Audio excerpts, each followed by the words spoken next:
Iran के हाथों मार खाने के बाद अमेरिका के कदम सऊदी अरब में भी लड़खड़ाने लगे। अमेरिका और सऊदी अरब में ताल्लुकात ख़राब हो चुके हैं और बहुत जल्द अमेरिका सऊदी अरब में मौजूद अपनी एयर बेसिस से अपना बोरिया बिस्तर गोल करके अमेरिका की जानिब रवाना हो जाएगा। इन ताल्लुकात के हवाले से अज़हर अली ख़ान से बात करते हैं। अज़हर भाई, बड़े सऊदी अरब के साथ अच्छे ताल्लुकात थे, वहाँ पर एयर बेसिस हैं अमेरिका की, लेकिन अब सुनने में आ रहा है कि उन लोगों के आपस में ताल्लुकात ख़राब हो चुके हैं और अमेरिका जो है ना सऊदी अरब से भी अब निकलने वाला है। जी, ऐसी मीडिया रिपोर्ट्स आ रही हैं और उसमें बताया जा रहा है कि सऊदी अरब और अमेरिका के ताल्लुकात ख़राब होने की एक बहुत बुनियादी वजह कुछ अरसे पहले जो उन्होंने एक प्लान बनाया था डोनाल्ड ट्रंप ने कि एक ही बार मैं ईरान पर हमला करता हूं और उसका आबनाए हुर्मुज़ पे जो उसकी मजबूत गिरफ्त है उसको तोड़ देता हूं। ऑपरेशन एपिक फ्यूरी के लिए उन्होंने एक बहुत बड़ा प्लान किया था, एक समंदर में ऑपरेशन, और अमेरिका चाह रहा था कि ईरान की बहरिया के परखचे उड़ा दे और जो बचा कुचा वो बहरिया है वहाँ पर जो अपने आप को समेट के हमले कर रही है उसको मुकम्मल तौर पर तोड़ दे, साफ़ कर दे, तबाह कर दे। अब उसके लिए उन्होंने कहा कि हमारे जो तैयारे हैं वो आपकी बेसिस से उड़ेंगे जो आपके मुल्क में है, यानी सऊदी एयर बेसिस से उड़ेंगे। तो सऊदी अरब ने कहा कि हम इसको खुला इनकार हाँ, करते हैं, उन्होंने टक्का मुस्तरद सा कर दिया। जवाब दे दिया, उन्होंने इनकार कर दिया कि भाई हमारी एयर स्पेस इस्तेमाल नहीं होगी। बिल्कुल ऐसा ही है, उन्होंने साफ अल्फाज में इनकार कर दिया कि हम एयर बेसिस नहीं देंगे, हमारी सरजमीन ईरान पर हमलों के लिए इस्तेमाल नहीं होगी। और डोनाल्ड ट्रंप सोच रहे थे कि तकरीबन 100 के करीब तैयारे वहाँ से उड़ान भरेंगे और एक बहुत बड़ा समंदर में ऑपरेशन होगा जिससे ईरान को बहुत भारी नुकसान उठाना पड़ेगा और उसके बाद अमेरिका की गिरफ्त वहाँ पर मजबूत हो जाएगी। और सऊदी अरब के इनकार के बाद जो अमेरिका है वो बहुत तेज़ी से फिर इस खित्ते में हमने देखा कि नाकाम होना शुरू हो गया और उसके बाद उसको अपने आप को समेट कर मुज़ाकरात की मेज़ पे लाना पड़ा।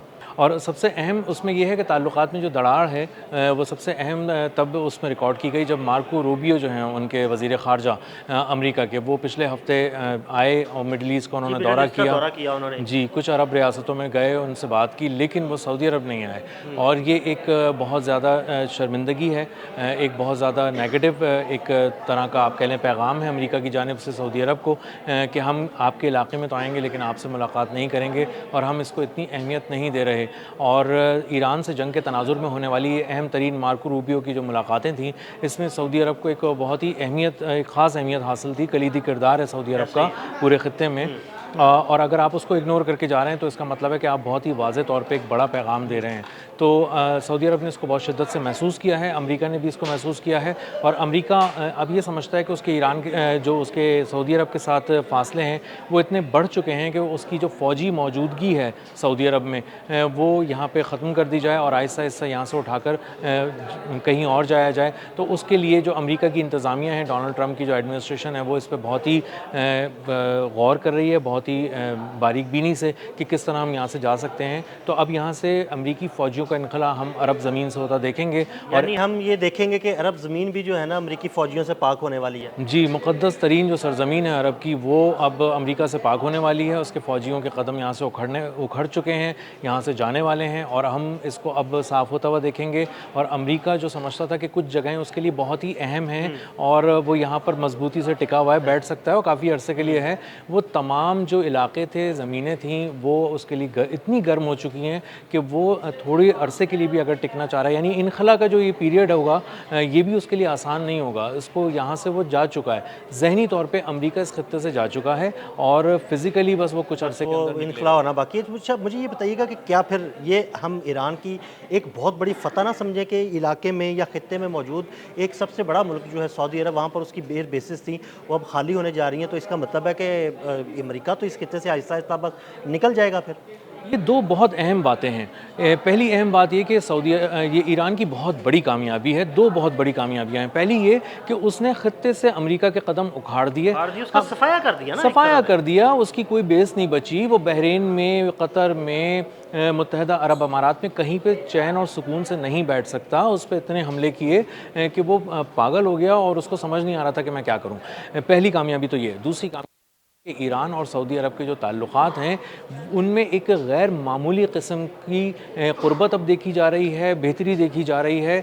और जो ईरान है उसने सऊदी अरब में बहुत सारी जगहों पे हमले नहीं किए, जो कि बाद में पता चला। और जो अरब और ईरान को लड़ाने की एक साजिश इसी जंग के दौरान की गई थी, दोनों पे दबाव बढ़ाकर और कुछ फेक हमले करके उसे नाकाम बनाने में पाकिस्तान का बड़ा किरदार रहा है। बहुत ही गैर मामूली किरदार रहा है। रास तनूरा की एक ऑयल फैसिलिटी थी जो सऊदी अरब के अंदर, जिसको ईरानी ड्रोन से निशाना बनाया। तो बाद में पाकिस्तान ने कहा कि आप ज़रा सुकून से बैठें, ज़रा सब्र करें। कहा कि भाई सुकून से बैठें, इसकी इंक्वायरी करें। ये ऐसे लगता है कि ये ईरान ने निशाना नहीं बनाया, ये कोई और मुल्क है जिसने निशाना बनाया। और बाद में ये साबित हुआ कि ईरान नहीं था, वो कोई और दहशतगर्द मुल्क था जिसने निशाना बनाया। जी, वो एक शैतान मुल्क था और उसका नाम था इसराइल। और उसने, उसके यहूदी एजेंटों ने, उसके मोसाद के एजेंटों ने ईरान के करीब एक ज़मीन से ये ड्रोन उड़ाए थे और उसके बाद उन्होंने वहाँ पे हमला किया था। तो सऊदी अरब को भी ये बात समझ में आ गई कि हमारी जंग ईरान के साथ नहीं है, ईरान हमारा दुश्मन नहीं है। देखिए, वो जो ताल्लुकात एक अरसे से सऊदी अरब और ईरान के ख़राब थे ना, वो एक दूसरे को दुश्मन समझते थे। लेकिन इस जंग के दौरान ईरान और सऊदी अरब दोनों ने रियलाइज़ किया कि भाई हम आपस में दुश्मन नहीं है, एक्चुअली दुश्मन कोई और है जो हमें लड़ाता है। जी बिल्कुल ऐसा ही है। और इसराइल इसमें बहुत ही खुलकर सामने आ गया। और चलें, ये तो दो मुस्लिम ममालिक है ना, ईरान और सऊदी अरब। अमेरिका जैसे मुल्क ने इसको बहुत करीब से महसूस कर लिया कि असल में पूरी दुनिया में हमें ले जाकर जो बेइज्जत करा रहा है, मरवा रहा है, वो इसराइल है। और नेतन्याहू को इसीलिए बहुत ही, कई दफ़ा आपने भी व्लॉग किया, हमने साथ भी किया, कि शटअप कॉल दी गई, गालियाँ तक दी गई डोनाल्ड ट्रंप की जानिब से नेतन्याहू को। उन्होंने कहा तुम असल मसला तुम हो, तुम फसाद की जड़ हो, तुम ही ने सारा फसाद दुनिया में मचाया हुआ है। तो असल में ये चीज़ें खुलकर सामने आ चुकी हैं। और ईरान जो है वो अब इस बात को बहुत अच्छी तरह समझ चुका है कि मुस्लिम दुनिया के साथ उसके जो रिलेशंस हैं उसको सिर्फ बेहतर नहीं होना चाहिए, उसको बहुत ज़्यादा अच्छा होना चाहिए, नए लेवल्स पे उसको लेके जाना चाहिए। अब वो सऊदी अरब के साथ भी काम, वो इसके लिए बड़ी कोशिशें कर रहा है। सऊदी अरब के साथ तो काम कर रहा है, सऊदी अरब हो गया, ओमान हो गया, दीगर खलीजी ममालिक हो गए, और दुनिया के कई ममालिक हैं जिनके साथ वो अपने ताल्लुकात बहुत बेहतर कर रहा है। जी। और देखें ना, बज़ाहिर मुत्तहिदा अरब अमारात के साथ ईरान के बहुत अच्छे ताल्लुकात नहीं हैं, क्योंकि वो खुल के उसके खिलाफ खड़े हैं। लेकिन उसके बावजूद ईरान ने अब तक कोई ऐसा मौका नहीं दिया कि जिसके बारे में आप ये समझें कि यूएई के ममालिक के लिए ईरान से ताल्लुकात पॉइंट ऑफ नो रिटर्न पे पहुंच चुके हैं। ईरान ने बहुत सारे हमले नहीं किए जो कर सकता था, बहुत सारे हमले जो किए वो बहुत ही स्पेसिफिक किए। अमेरिका को ही नुकसान, जी, अमेरिका को नुकसान पहुंचाया यूएई के अंदर, और यूएई के शहरियों को सिर्फ उतना ही नुकसान, थोड़ा बहुत कहीं मामूली सा हुआ जो वो उसकी जद में कहीं आ गए। अदरवाइज उन्होंने किसी डायरेक्टली हिट नहीं किया उन्होंने। तो इससे यूएई को भी एक पैगाम मिला कि ईरान जो है ना वो असल में खित्ते में अमेरिका का दुश्मन है और अमेरिका के कदम उखाड़ना चाहता है। और इसीलिए सब कह रहे हैं कि भाई तुम जान छोड़ो, यहाँ से निकल जाओ, तुम हमारी हिफाजत के लिए आए थे अमेरिका, लेकिन तुम अपनी ही हिफाजत करने में नाकाम रहे हो। तो इसीलिए उसके कदम अब उखड़ चुके। अच्छा अजहर भाई, मुझे ये बताइएगा कि कितने अरसे में मुमकिन है कि अमेरिका सऊदी अरब में मौजूद अपनी बेसिस खाली कर देगा?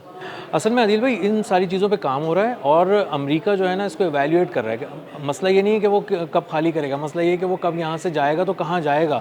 अब उसको नई ज़मीन ढूंढनी है और उसको इस वक्त इसराइल के अलावा कोई ऐसी ज़मीन कुछ नज़र नहीं आ रहा कि मैं कहाँ जाऊँ। अब इतनी सारी 18-20 बेसिस, इतना सारा इक्विपमेंट फौजी उठा के सिर्फ एक मुल्क के अंदर ले जाना, ये भी थोड़ा ख़तरे से खाली उसके लिए नहीं है, क्योंकि उसको अगर वहाँ जवाब दिया गया तो उसका नुकसान एक ही ज़मीन के ऊपर बहुत बड़े पैमाने पर होगा। पहले तो फैला हुआ था ना मुख्तलिफ जगहों जी, और दूसरा नेतन्याहू को तो बड़ा ज़बरदस्त जवाब मिल जाएगा, उसकी तो राल टपकने लगेगी वो सारा सामान देखकर कि मेरे पास तो रिफ्यूलिंग टैंकर्स भी आ गए, F-16, F-35, F-15 और पता नहीं क्या कुछ आ गया। मैं तो अब इन सबको इस्तेमाल करूँगा, इन पर जोर दूंगा और जा के हमले करूँगा।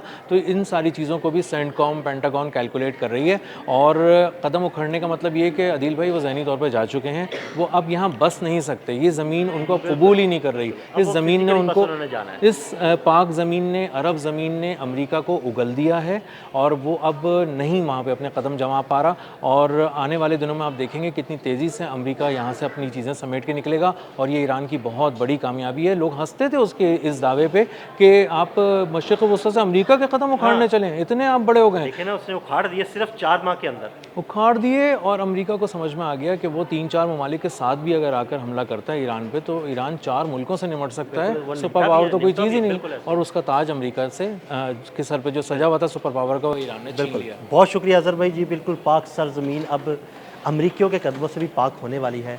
अदील अहमद और अजहर अली खान को फॉलो करते रहें। अब तक के लिए इजाज़त दीजिएगा। अल्लाह हाफ़िज़।